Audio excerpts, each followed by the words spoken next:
Eh bien, bonjour à toutes et à tous et bienvenue à ce webinaire qui a pour thème Trouver une information fiable, à jour et officielle grâce à Service Public. Alors, avant de commencer notre webinaire, je vais laisser la parole à Laetitia que nous tenons à remercier chaleureusement pour son aide dans la préparation de ce rendez-vous. Donc, Laetitia, je vous laisse la parole. Merci beaucoup Sophie. Donc, bonjour à tous. Donc, c'est un webinaire assez exceptionnel avec la présence de différents opérateurs CEP. Donc voilà, Philippe Paulin qui nous dit bonjour. Donc je vois de la PEC, je vois du Cap Emploi, je vois du Avenir Actif. Pas mal de structures qui sont représentées, également des collaborateurs de Transition Pro. Donc l'idée c'est de permettre avec ce webinaire une monter en compétence sur tout ce qui va permettre de se renseigner un petit peu plus sur de la veille réglementaire. Et ô combien on le sait, aujourd'hui, les choses évoluent. Et grâce à vous, on va savoir un petit peu plus comment fouiller, comment trouver de l'information sur le site de Service Public. Donc, merci d'avoir répondu présent et merci à vous pour cette animation. Eh bien, écoutez, on est très content d'être parmi vous pour échanger effectivement autour de l'utilisation de services publics. Donc déjà, nous allons nous présenter. Je suis Sophie Gaudron et je travaille comme chef de projet pour Service Public. Avec Paul Devaublanc, qui est rédacteur pour Service Public, nous serons vos guides tout au long de cette présentation. Alors, vous allez pouvoir échanger tout le long du webinaire avec Paul. En fait, vous avez un petit champ que vous avez d'ailleurs déjà utilisé qui est conversation. Donc, Paul, pendant ses démonstrations, va du coup vous présenter différentes thématiques, différentes fiches. N'hésitez pas, si vous avez des questions pendant que Paul présente, à les consigner dans ce champ. Nous allons consacrer un temps de questions-réponses à la fin de ce webinaire, précisément pour pouvoir répondre à toutes les questions que vous vous posez. Alors, pour commencer, nous avons une question pour vous. Nous aimerions savoir, selon vous, à quelle fréquence le site service public est mis à jour. Je lance donc le sondage.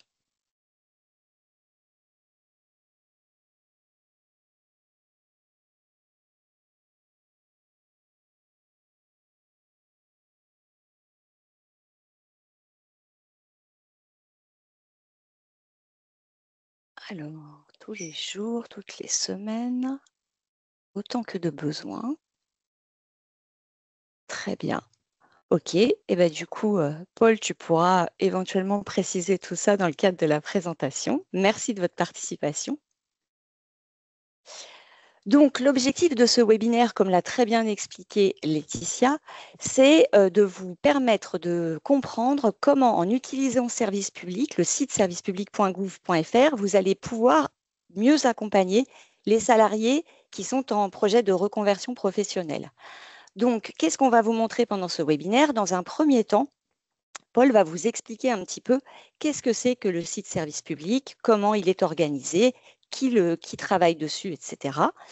Ensuite, Paul vous présentera les différentes thématiques qui sont abordées sur Service Public. Il se concentrera davantage sur les fiches relatives à la formation et au travail. Et enfin, nous avons ce dernier temps de questions-réponses. Donc, je vais maintenant laisser la parole à Paul. Je vais donc couper mon micro. Paul, c'est à toi, tu vas pouvoir activer ton micro. Alors, bonjour, vous m'entendez très bien, parfait. Merci Laetitia pour avoir organisé cette rencontre entre nous et les opérateurs CEP. On est très content de pouvoir effectivement présenter notre site service-public.gouv.fr, même si on est effectivement davantage sur la forme que sur le fond, puisque l'idée, comme le disait Sophie, c'est de savoir comment et où peut-on fouiller les nouveautés qui s'offrent aux acteurs de la formation plus particulièrement. Alors, juste très rapidement, un tout petit peu d'histoire pour dire que, en fait, le top départ s'explique par une décision du Conseil constitutionnel à la toute fin du siècle dernier, décision pendant laquelle le Conseil constitutionnel invite les pouvoirs publics à rendre le droit accessible. Effectivement, on parle sans cesse de la simplification du droit. Pour autant, il faut que le citoyen puisse y avoir accès. Et c'est l'idée du Conseil constitutionnel qui se traduit par l'idée de créer ce site, donc avec voilà l'idée de rendre la législation accessible pour le citoyen. La marque service public est relativement connue, peut-on dire. Ce qui l'est sans doute moins, c'est la direction qui l'abrite, c'est la DILA, la direction de l'information législative et administrative. En plus de service public, ce service regroupe la vie publique, qui est un site destiné aux étudiants et aux enseignants, ainsi que Légifrance, qui lui regroupe toute la législation applicable, les lois, les décrets. Et on est placé sous la tutelle du Premier ministre. Donc la décision du Conseil constitutionnel venant à la toute fin du siècle dernier, vous l'aurez deviné, on vient de fêter nos 25 ans et on a changé d'adresse puisque dorénavant le .gouv fait partie de notre adresse. Préciser également que donc l'idée de départ c'est de s'adresser exclusivement à l'usager et qu'au fur et à mesure du temps a été mis en avant l'idée de s'adresser également aux employeurs. Alors, je pense que l'opérateur CEP, par moment, rarement, mais par moment, peut avoir en face de lui un chef d'entreprise. Donc, on a depuis 3 ans maintenant un site également dédié aux entreprises dont les modalités d'accès sont les mêmes que pour le site lié aux usagers. Donc voilà un petit peu pour l'histoire. Donc on le disait, c'est une marque, on va dire les choses objectivement assez connue, puisque on a tout de même 675 millions de visites par an. Donc, ce qui est quand même assez conséquent et avec des pics lors de certaines périodes, notamment après les lois de finances de fin d'année ou par exemple lors d'élections, on a des pics assez importants. On va voir donc de quelle façon est organisé ce site. On étudiera les choses en prenant l'exemple d'une fiche. Bon, on prendra celle du compte personnel de formation, vous le devinerez pourquoi. Et juste un chiffre, pour le moment, on a sur ce site 4000 fiches pratiques destinées aux usagers. Donc pour vous montrer l'ampleur du travail, sachant que notre objectif à nous, c'est que 80% de ces fiches aient une date d'ancienneté inférieure à 18 mois. Pourquoi? Parce qu'on a fait des tests usagers et il s'avère que si la fiche est datée de plus de 18 mois, légitimement, le lecteur n'y attache plus d'importance parce qu'il y a une décrédibilisation de la fiche. Donc voilà, 18 mois. Et puis, on a également, on en dira un mot, une lettre qui est publiée tous les jeudis, destinée à simplement 1 200 000 abonnés. Hein. Alors, il faut dire que l'abonnement est gratuit, mais pour autant, c'est une lettre qui est assez appréciée. Les études liées au clic le démontrent. Quel est l'objet de cette lettre? C'est de regarder ce qui s'est passé dans l'actualité au cours des 7 derniers jours, sachant que vous pouvez parfaitement vous abonner uniquement pour les thèmes qui vous intéressent.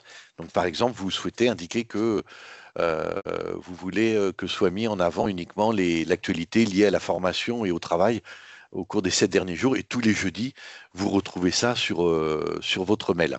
Donc, personnel ou professionnel, comme vous le souhaitez. Alors, effectivement, on a un site qui est, comme on dit, 100% accessible.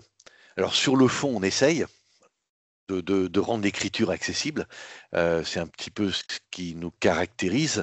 Et puis sur la forme aussi, sur la forme parce que je peux y avoir accès via un ordinateur classique ou un smartphone.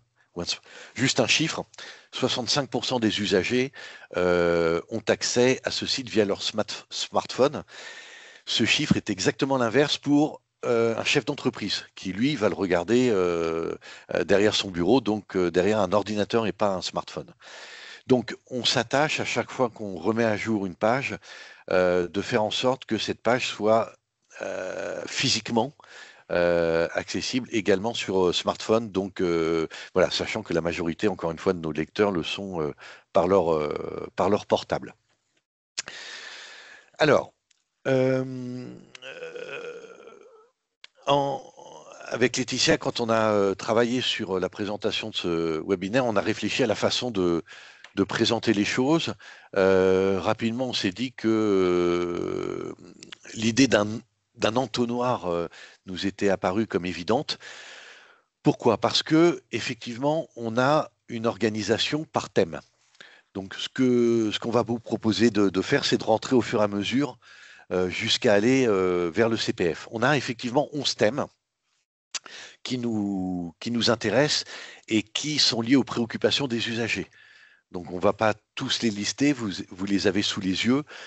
Naturellement, les thèmes liés aux cartes d'identité, aux élections, à la famille, à la scolarité, à tout ce qui concerne la santé, les transports, le logement, etc. Bon, naturellement, sont très demandés, de même que tout ce qui est étranger Europe.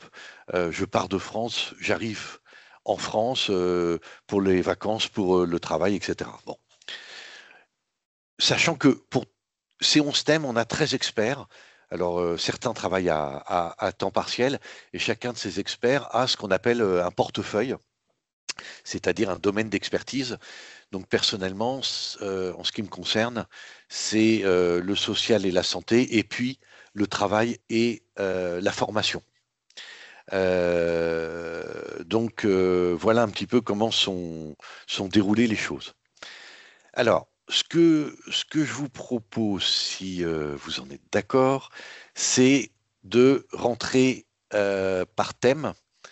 Paul, excuse-moi, juste préciser quelque chose parce que je ne l'ai pas dit en début de ce webinaire. Pendant les démonstrations de Paul, sachez que justement cette partie-là, elle est enregistrée et du coup, vous n'avez pas besoin de prendre de notes, etc. On vous fournira via Laetitia un replay dans les jours qui vont suivre.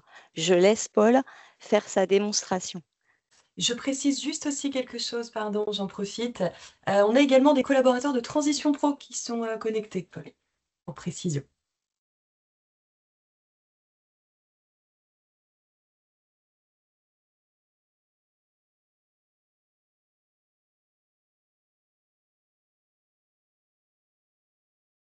Est-ce qu'on a perdu Paul?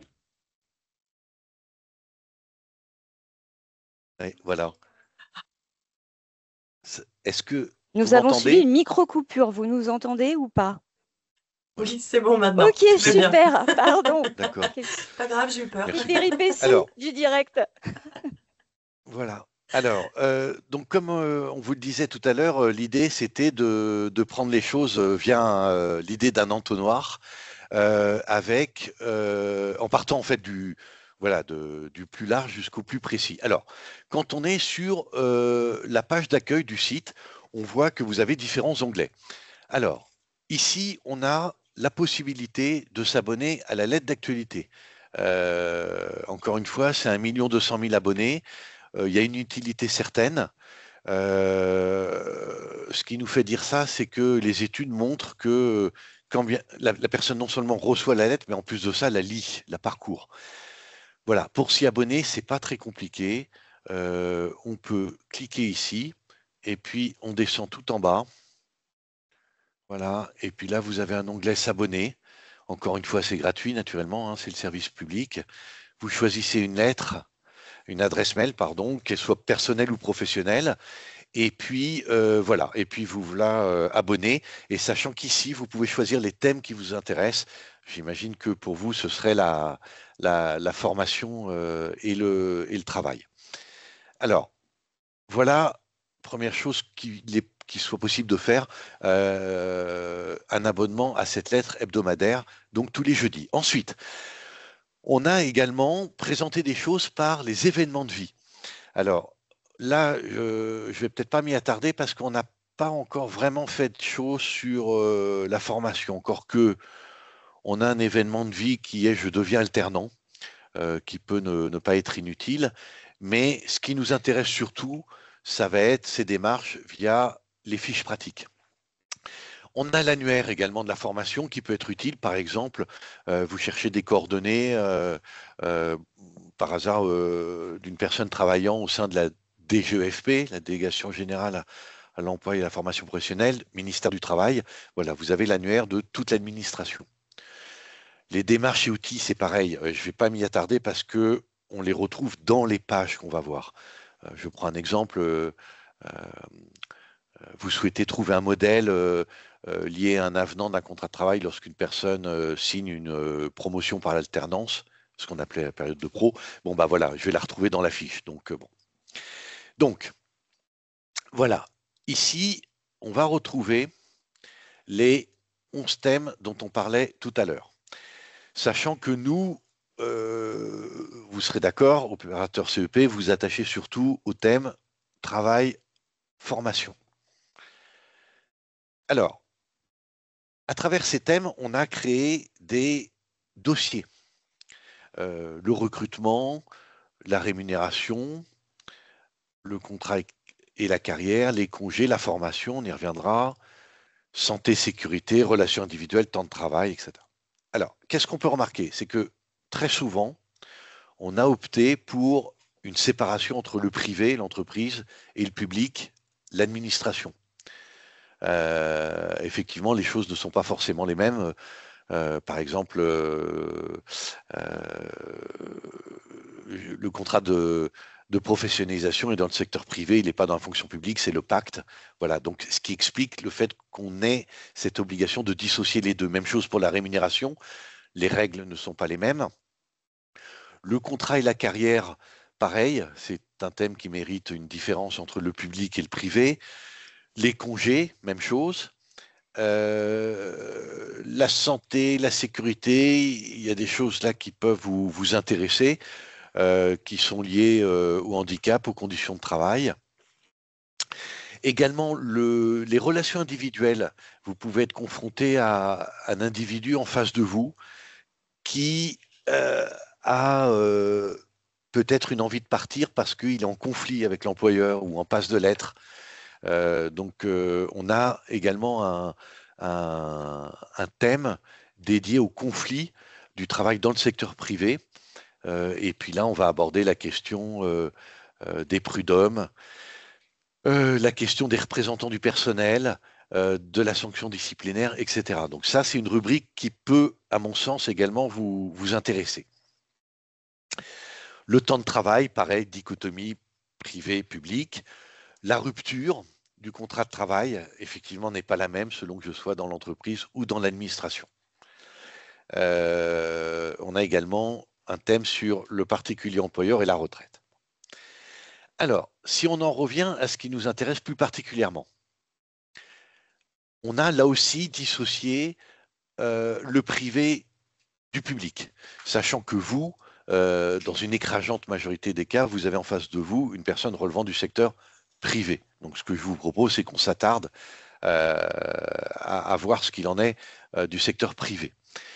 On a également des choses liées aux personnes reconnues en situation de handicap, tout en rappelant que naturellement, ces personnes-là sont soumises au droit commun. Cependant, des spécificités leur sont octroyées, d'où la création de cette rubrique qui leur est spécifique. Alors, quand je regarde ce qu'il en est du côté de la formation des salariés du secteur privé, donc encore une fois, sauf erreur, hein, c'est la majorité de votre public. Là aussi, on aurait pu imaginer mille et une façons de présenter les choses. On a choisi de dissocier selon que ce soit l'individu ou pas qui prenne la main. Si c'est l'individu qui prend la main, on va être dans le cadre d'un congé, hein, qui n'est ni plus ni moins qu'une demande d'autorisation d'absence. Ça ne vous surprendra pas. Donc, on va parler bilan de compétences. On va parler du projet de transition professionnelle. Et puis également des autres congés qui sont liés notamment lorsque j'ai une casquette d'élu, formation prud'homme, CSE, etc. Et puis les autres cas de figure, ça va être l'accès à la formation à l'initiative de mon employeur, c'est le plan de développement des compétences. L'initiative qui peut être soit l'individu, soit l'employeur, c'est la promotion par l'alternance, ce qu'on appelait la période de professionnalisation. Le compte personnel de formation, naturellement, on ne vous surprendrait pas en vous disant qu'elle fait partie des 50 pages sur les 4000 les plus consultées. Non pas parce que j'en suis le rédacteur, mais tout simplement parce que c'est voilà, un thème, vous le savez, qui est très demandé et très porteur.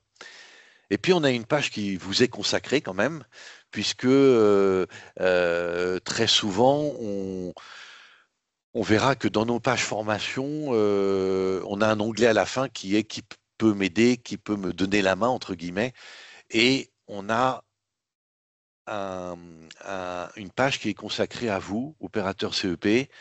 Bon, brièvement, on peut la regarder. Voilà, avec quel est l'objet, qui peut en bénéficier, où et comment puis-je prendre rendez-vous, etc. Alors, je vous propose de prendre l'exemple d'une page. Donc, encore une fois, celle dédiée au compte personnel de formation. C'est celle qui, je pense, vous intéresse. Et puis, cette page a beaucoup de caractéristiques qui sont semblables aux autres. Alors, voilà.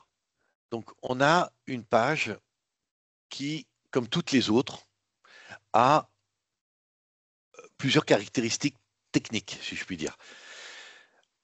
En haut à gauche, vous avez 4 onglets, ici, qu'entoure ma souris.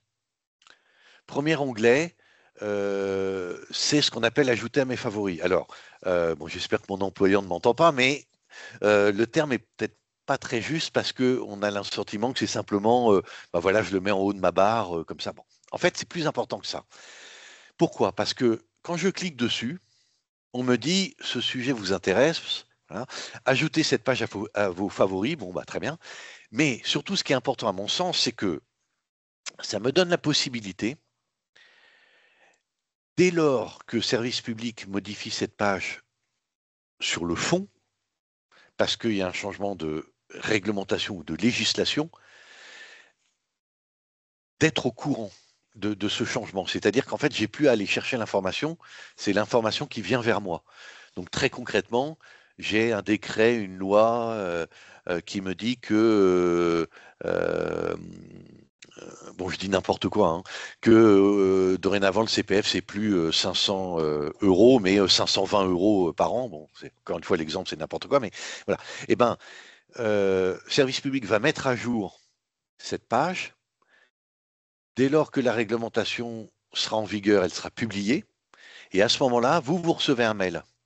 Et si vous recevez un mail, c'est qu'il y a eu un changement sur le fond, un changement de réglementation. Alors, c'est vrai aussi que, bon, ce qu'on est en train d'améliorer, enfin d'essayer d'améliorer, c'est le fait d'essayer de mettre en avant ce qui a changé. Parce qu'en fait, la seule chose que sait l'usager lorsqu'il reçoit ce mail, c'est que quelque chose a changé. Pour autant, qu'est-ce qui a changé? Voilà. Bon. Enfin, ça permet aussi de chercher et donc de s'interroger. Mais on est en train de travailler là-dessus, en fait, sur la forme, en disant comment peut-on mettre en avant le changement de fond. Alors, voilà, pour ça, c'est assez simple. Donc, je clique sur cet onglet, ajouter à mes favoris, et dès lors, je peux me connecter, notamment via France Connect, via Amélie, par exemple, les impôts. Alors, je vous dis ça, pourquoi? Parce que vous le savez, il y a une loi qui a été publiée il y a quelque temps qui transpose 3 accords nationaux interprofessionnels dans le Code du travail et qui impacte notamment l'entretien professionnel, qui impacte la promotion par l'alternance et qui impacte un petit peu le PTP. L'avantage en vous abonnant à cette page, c'est que dès lors que ces changements seront en vigueur, boum, on reçoit la modification. Je prends un exemple. La loi en question qui a été publiée nous dit par exemple que à compter du 1er janvier prochain, donc dans un peu moins de 2 mois, l'employeur sera obligé d'informer son salarié qui est en PTP de la possibilité de réintégrer l'entreprise à l'issue de la formation. Aujourd'hui, évidemment, l'employeur, il peut le faire, mais il n'est pas tenu de le faire. demain, à compter du 1er janvier, ce sera une obligation. Alors, comme ce n'est pas encore effectif, bien que la loi soit publiée, ce n'est pas encore effectif parce qu'on nous dit que cette obligation qui incombe à l'employeur, c'est à partir de l'année prochaine, on a mis ce qu'on appelle un avertissement. Donc, en haut de la page, c'est un avertissement où on précise bien que ce dont on parle n'est pas effectif, c'est à venir. Cette obligation s'applique à compter du. Dans l'attente, les informations en dessous restent valables. Donc, ce qui fait que si je m'abonne ici à l'onglet Ajouter mes favoris, eh ben, le 1er janvier, après avoir festoyé, voilà, je vais recevoir un mail me rappelant qu'il y a des choses qui ont changé sur le PTP. J'aurais pu faire exactement pu donner exactement le même exemple pour l'entretien professionnel, où on a également créé ce qu'on appelle ici un avertissement, un carré, en disant attention, à compter du 1er octobre 2026, telle et telle chose vont évoluer. Donc voilà, premier onglet, c'est ça. Donc encore une fois, à mon sens, c'est pas inutile, hein. Deuxième onglet, c'est la possibilité d'imprimer la page. Bon, alors c'est peut-être un peu idiot de le signaler, mais toujours est-il que, à mon sens, ça peut peut-être crédibiliser un propos que vous tenez auprès d'un usager qui se montre être sceptique, voilà, en lui montrant noir sur blanc que un site officiel, institutionnel, précise ceci et cela. Cet onglet, à mon sens, est explicite, hein, montre bien qu'il y a la possibilité de partager la page. Donc, même idée, on a en face de soi un usager qui est sceptique, il y a la possibilité de lui envoyer cette information par mail, de copier le lien ou d'afficher ça sur les réseaux sociaux, LinkedIn, X ou Facebook. Et puis, le dernier onglet rejoint un peu ce dont on parlait au tout début, qui est l'idée de l'accessibilité. Donc, on l'a dit, ordinateur, smartphone, etc. Mais il y a aussi la possibilité pour les non-voyants d'écouter la page. Donc là aussi, c'est quand même très précieux pour une personne qui a des difficultés pour lire, de pouvoir écouter cette page. Alors, je clique dessus, je sais qu'il n'y a pas le son avec Teams, mais toujours est-il que voilà, vous avez la possibilité là d'écouter la page et la couleur vous indique où on en est dans la lecture. Voilà. Et sachant que là, vous avez à ce moment-là une voix qui est en train de lire ce qui est souligné actuellement. Voilà. Alors, voilà. Dernière chose, et ça aussi c'est commun à toutes les pages, c'est que nos 4000 pages sont traduites. Alors, elles sont traduites pour l'instant uniquement en anglais, même si il y a des projets qui se trament pour opter pour différentes langues. Donc voilà, français, anglais. Alors, pour tout vous dire et ne rien vous cacher, c'est c'est pas un humain qui traduit, hein, c'est un logiciel, un ordinateur. Donc il peut y avoir quelques difficultés, quelques problèmes de traduction. Pour autant, là aussi, avoir en face de vous une personne qui ne maîtrise pas forcément très bien la langue française, mais qui peut avoir la possibilité de lire ou de comprendre l'anglais, voilà, ça peut permettre de crédibiliser là aussi son propos. Donc voilà, là aussi, s'il y a des erreurs de traduction, n'hésitez pas à le faire savoir. Donc voilà, on a une page, nos 4000 pages voilà, ont ces caractéristiques communes, les 4 boutons à gauche et la traduction à droite. Ensuite, on a une introduction, on va essayer de déblayer tout le thème en quelques mots. On a un noté qui peut mettre en avant certaines difficultés. Par exemple, des usagers nous faisaient savoir que ils avaient du mal, par exemple, à dissocier ce qu'il en était du salarié de l'agent public. On va mettre en avant le fait que ce dont on parle concerne uniquement le salarié, c'est-à-dire secteur privé, code du travail, entreprise, et non l'agent public. Mais que pour l'agent public, il y a la possibilité d'aller voir ce qu'il en est ailleurs. Et à ce moment-là, on peut faire un lien qui amène vers la page qui intéresse plus particulièrement le lecteur. On a également la possibilité de mettre en place des vidéos. Alors, bon, là, il y a une erreur, sinon ce ne serait pas amusant, mais il y a la possibilité de voir cette vidéo sur YouTube. Voilà, donc bon, là, je ne vais pas m'y attarder parce qu'il y a des publicités, donc on va la zapper. Mais toujours est-il que j'arrive sur YouTube et on va avoir accès à cette vidéo. L'idée de cette vidéo, ça va être de déblayer tout le terrain puisqu'elle est en tout début de page. Là aussi, pour les personnes qui seraient malentendantes, il y a la possibilité de lire cette vidéo. Et c'est la raison pour laquelle on a une version texte, où là, on va reprendre mot pour mot ce qui est dit dans cette vidéo. Donc, voilà, un souci également de rendre le contenu accessible pour les personnes en situation de handicap. Alors, ensuite, c'est pareil. Pour toutes les pages, se pose la question de comment présenter les choses. Alors, on tente de trouver une logique et il s'avère que, pas toujours, mais la plupart du temps, cette logique passe par la chronologie en réalité. Donc, on va refaire un petit peu d'histoire.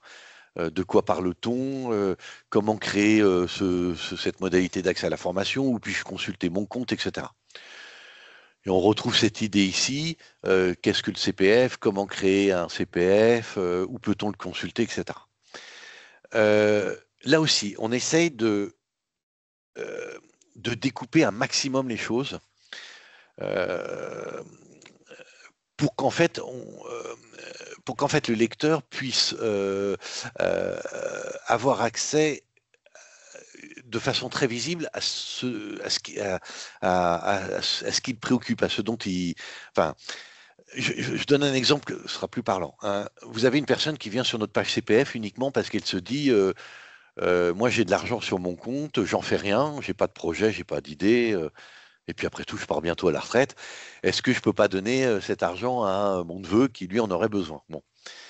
Eh bien, l'idée, c'est, voilà, on va essayer de lister toutes les problématiques.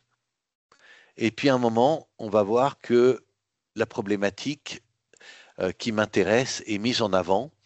Voilà, ça va être, par exemple, conserve-t-on, quand on quitte, voilà, peut-on céder à un tiers les sommes d'argent provenant du CPF? Ben voilà, c'est exactement ce qui m'intéresse. Malheureusement, non, ça n'est pas possible, je ne peux pas, donc le neveu devra trouver un autre moyen. Voilà, c'est la raison pour laquelle en fait on a toute une colonne de chapitres, de questions. C'est pour que je puisse rapidement trouver au plus près ce qui m'intéresse. Alors, il peut nous arriver, parce que c'est vrai que nous, notre ADN, service public, c'est vraiment de s'attacher au texte, uniquement au texte. Et non à son interprétation ou à la pratique, etc. Il peut nous arriver quelquefois de déborder un tout petit peu et de traiter également, non pas du texte seul, mais également de la pratique. Deux exemples que l'on a mis à la toute fin de la page, c'est que faire en cas de tentative de fraude. Ça a été très médiatisé quand même. Hein. Je reçois des mails, des SMS, enfin c'est pareil avec la carte vitale. Hein. Et comment signaler cette escroquerie? Et là, pour ces deux problématiques, on s'est attaché non pas au texte, parce qu'il n'y en a pas en fait, hein, mais à ce que la Caisse des dépôts et consignations a mis en avant. Donc là, on va distinguer les choses selon que je reçois un SMS, un appel ou un mail. Je reçois un SMS, voilà, je ne clique pas, mais je le transfère. Je reçois un appel, Blocktel, etc. Voilà. Même chose pour la signalisation d'une escroquerie. Eh ben, on renvoie vers la page qui a été mise en avant par la Caisse des dépôts, qui, vous le savez, hein, gère le site Mon Compte Formation. Et là, je vais retrouver les consignes que me mise en avant par la Caisse des dépôts et consignations. Voilà. Donc voilà, il nous arrive de sortir des textes, même si, encore une fois, le texte est vraiment ce qui nous caractérise. La preuve, c'est que une des choses qui est appréciée, si on peut dire, enfin à mon sens, hein, c'est le fait que tout ce qu'on raconte est justifié. Et tout ce qu'on raconte est justifié effectivement parce que en bas de chacune de nos 4000 pages, on a la source juridique, texte de loi et référence. Donc c'est vrai que là aussi, face à un doute ou face à un usager en face de soi qui peut être perplexe ou qui peut avoir des doutes par rapport à ce qu'on raconte, eh ben on peut mettre en avant la source juridique. Si je reprends l'exemple qu'on donnait tout à l'heure, effectivement, je ne peux pas donner à mon neveu l'argent que j'ai sur le CPF alors que je ne m'en sers pas. Voilà, bah, je m'aperçois que la source juridique, elle est ici. Impossibilité de faire don de son crédit CPF. Et puis là, je vais tomber sur, bon, en l'occurrence, c'est pas une loi ou un décret, mais c'est une réponse ministérielle, mais c'est une source juridique tout de même, où là, le ministère répond très clairement que non, c'est un droit qui est attaché à la personne elle-même et qu'elle ne peut pas le donner à un tiers. Vous voyez, bon, voilà. Donc, même chose sur, je ne sais pas moi, la prise en charge des frais de formation. Bah, c'est ici qu'on me dit que bah, c'est la Caisse des dépôts qui met la main à la poche, etc. etc. Donc, ça peut ne pas être inutile, encore une fois, face à un usager un peu qui peut avoir un doute par rapport aux propos tenus. Ensuite, on essaye aussi, la plupart du temps, d'avoir en bas de la page un petit onglet qui s'appelle Qui peut m'aider.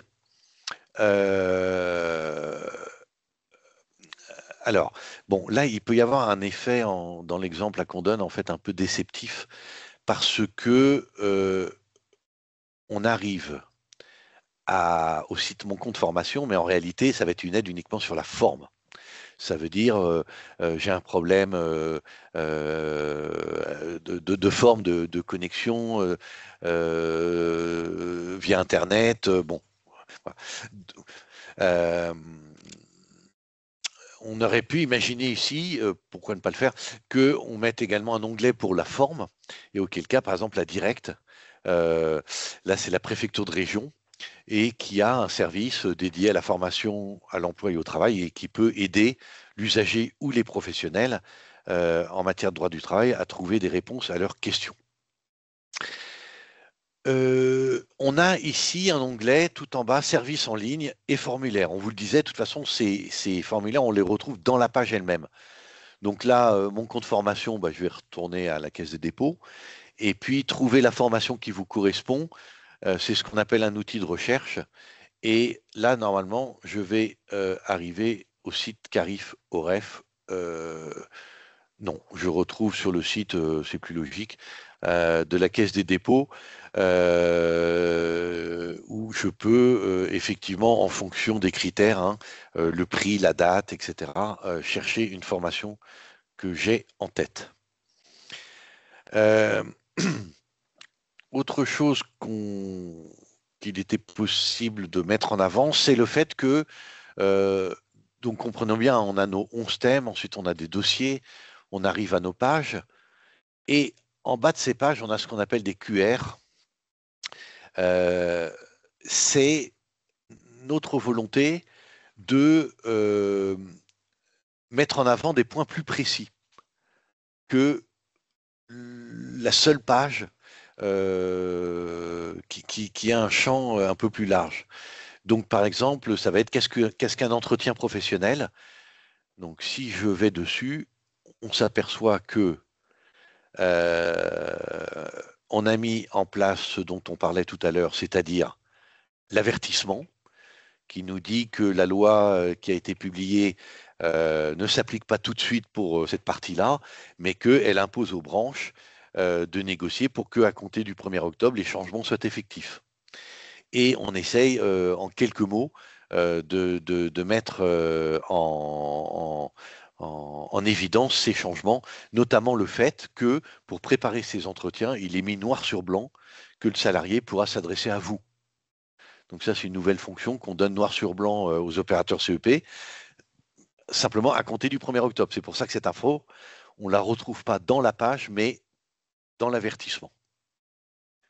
Ensuite, si je prends un autre exemple, Cléa, voilà, coup de chance, on a remis à jour cette page très récemment, hier. Donc, voilà, très concrètement, une personne qui s'intéresserait à Cléa et qui se serait abonnée à la page, hier n'aurait pas reçu de mail. Pourquoi? Parce qu'en fait, la mise à jour qu'on a faite hier ne concernait que la forme. C'est-à-dire que notre objectif, on le disait, c'est que 80% des pages aient une date d'ancienneté inférieure à 18 mois. Ce qui fait que si cette page a 18 mois ou presque 18 mois, on va vérifier cette page.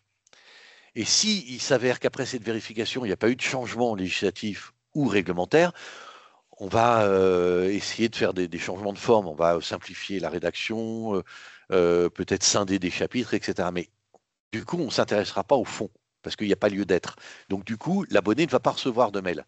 Hein, encore une fois, il ne reçoit un mail que s'il y a un changement sur le fond et pas sur la forme. Donc là, en l'occurrence, les abonnés hier sur cette page n'ont pas reçu de mail. Parce que voilà, on a juste fait un balayage sur la forme.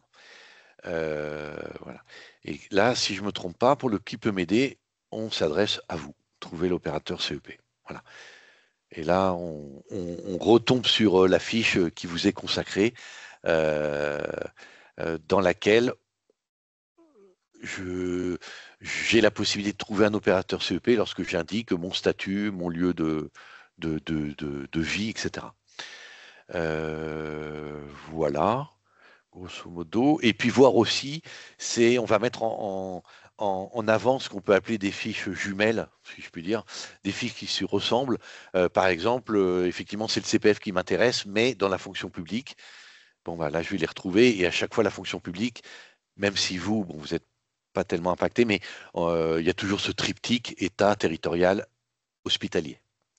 Même chose, je suis demandeur d'emploi, CPF demandeur d'emploi, etc. Voilà. Voilà comment on pouvait un peu présenter les choses de façon du plus large au plus précis. Eh bien, écoutez, merci à vous pour votre écoute. Apparemment, il y a des questions qui ont été posées. Donc, avant de passer à ce temps d'échange, Paul, nous avons donc pu voir les différentes thématiques qui sont abordées sur service public, comment est composée une fiche. Est-ce que, déjà, première chose, pour réagir au sondage que nous avons fait tout à l'heure, nous avions 29% des personnes interrogées qui pensent que le service public est mis à jour autant que de besoin. Est-ce que du coup, tu peux nous expliquer un petit peu comment ça se passe? Quelle est la fréquence de mise à jour de service public? D'accord, très bien. Cette fréquence, en fait, elle est permanente, donc il n'y a pas de bonne réponse, si je puis dire. Elle est en fait à chaque fois de besoin. Donc très concrètement, la première chose qu'on fait lorsque l'équipe arrive ici le matin, c'est qu'on ouvre le journal officiel et on regarde s'il y a des textes impactants. Par exemple, ce matin, visiblement, il y avait un texte qui concernait la scolarité.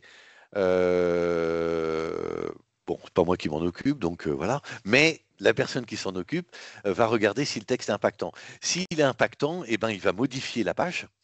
Et si le texte s'applique tout de suite, c'est-à-dire le lendemain de la publication, eh ben, on va faire une mise à jour immédiate. Ce qui fait que, en réalité, la mise à jour, elle peut être plusieurs fois par jour. Donc, dès qu'il y a un changement sur le fond et qui s'applique, on va mettre à jour le site. Ok, super. Concernant les prochaines évolutions, est-ce que tu peux nous annoncer quelque chose? Oui, là, l'exemple, on a de la chance de faire ce webinaire maintenant parce que effectivement, on a cette loi donc, qui transpose les 3 accords nationaux interprofessionnels et qui a été votée à l'unanimité, c'est quand même rarissime aujourd'hui. Donc, on a pris les 3 ANI et on les a transposés dans le Code du travail. Et effectivement, c'est impactant pour nous, notre site, sur 3 points. Le PTP, l'entretien professionnel, et puis également la promotion par l'alternance, qui va devenir la période de reconversion. Et cela à compter du 1er janvier. Donc en fait, si vous voulez, cette loi qui a été publiée, hein, ça y est, il y avait peu de choses qui nous impactaient de façon immédiate, mais plusieurs choses qui nous impactaient de façon différée, auquel cas on va faire ce qu'on a appelé là, ce qu'on a vu, l'encadrer, un avertissement. Donc on a mis un avertissement, on l'a vu pour le PTP, en disant que l'employeur aura l'obligation le 1er janvier d'informer son salarié qu'il a un droit de retour à l'issue de la formation. On a mis un encadré, on l'a vu pour l'entretien professionnel, en disant notamment que le salarié, pour le préparer, peut s'adresser à vous, opérateur CEP, ce qui n'était pas écrit avant noir sur blanc dans le texte. Voilà. Et puis pour la période de reconversion qui va remplacer la promotion par alternance, qui elle-même remplaçait la période de pro, tout le monde suit. Voilà, et ben le 1er janvier prochain, boum, c'est pareil, on va mettre ça sur le site à jour. Voilà. Sachant que, petite précision, pour ce point particulier, la période de reconversion, parce qu'en fait, la loi nous dit que ça s'applique le 1er janvier 2026, tout en soulignant que les personnes qui aujourd'hui sont dans une promotion A continuent à être dans une promotion A le 1er janvier. C'est-à-dire que ceux qui étaient dans une promotion A continuent à l'être jusqu'à ce que cette promotion A se termine.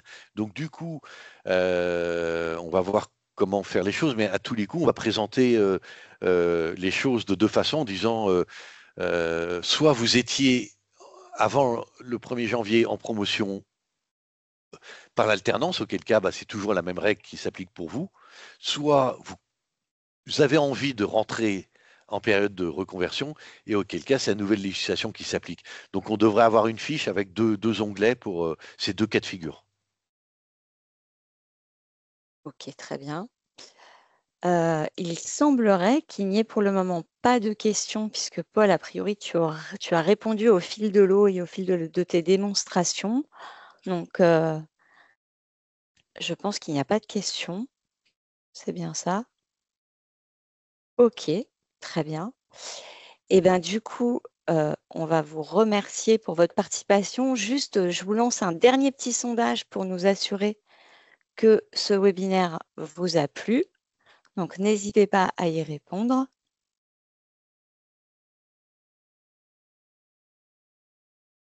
Ouais, écoutez, super. Franchement, on est ravis. On est ravis d'avoir pu échanger avec vous. Effectivement, tout le monde était très très sage dans le chat. Hein. Voilà, il y a eu quelques commentaires, quelques demandes sur les replays Oui, et des informations posées par des questionnements, mais Paul y répondait au fur et à mesure, donc du coup c'était assez clair. Alors moi je suis curieuse quand même que vous puissiez mesurer le nombre de clics sur la page PTP hier et à partir de lundi.